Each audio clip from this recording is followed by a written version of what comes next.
విజయ్ కు good news. ప్రభుత్వం ఏర్పాటుకు లైన్ క్లియర్. టీవీకే పార్టీకి గుడ్ న్యూస్ అందింది. ప్రభుత్వ ఏర్పాటుకు కావాల్సిన 118 ఎమ్మెల్యేల మెజారిటీ లభించింది. ఇప్పటికే విజయ్ కు 112వ మంది ఎమ్మెల్యేలు బలం ఉండగా మరో 6 ఎమ్మెల్యేలు సపోర్ట్ కావాలి. దీంతో తాజాగా వామపక్ష పార్టీలు విసికే పార్టీ విజయ్ కు మద్దతిచ్చాయి. సిపిఐ నుంచి 2 ఎమ్మెల్యేలు, సిపిఎం నుంచి 2, అలాగే విస్కే నుంచి గెలిచిన మరో 2 ఎమ్మెల్యేలు మద్దతిచ్చారు. దీంతో టీవీకే ఎమ్మెల్యేల బలం 118కి చేరింది.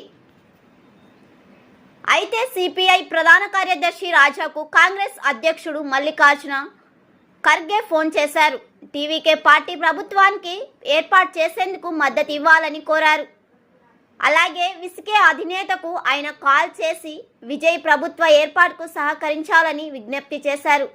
ఇప్పటికే టీవీకు కాంగ్రెస్ మద్దతు ఇవ్వగా తాజాగా సిపిఐ, సిపిఎం, విసికే సపోర్ట్ ప్రభుత్వ ఏర్పాటుకు లైన్ క్లియర్ అయింది. దీంతో సాయంత్రం 4:30 గంటలకు విజయ్ మరోసారి గవర్నర్ను కలిశారు. ప్రభుత్వ ఏర్పాటుకు పర్మిషన్ ఇవ్వాలని కోరుతున్నారు. దీంతో విజయ్ రేపే శనివారం సీఎంగా ప్రమాణ స్వీకారం చేయనున్నట్లు ప్రచారం నడుస్తుంది. విజయ్ ప్రమాణ స్వీకారంపై మీ అభిప్రాయాన్ని కామెంట్స్ రూపంలో తెలియజేయండి.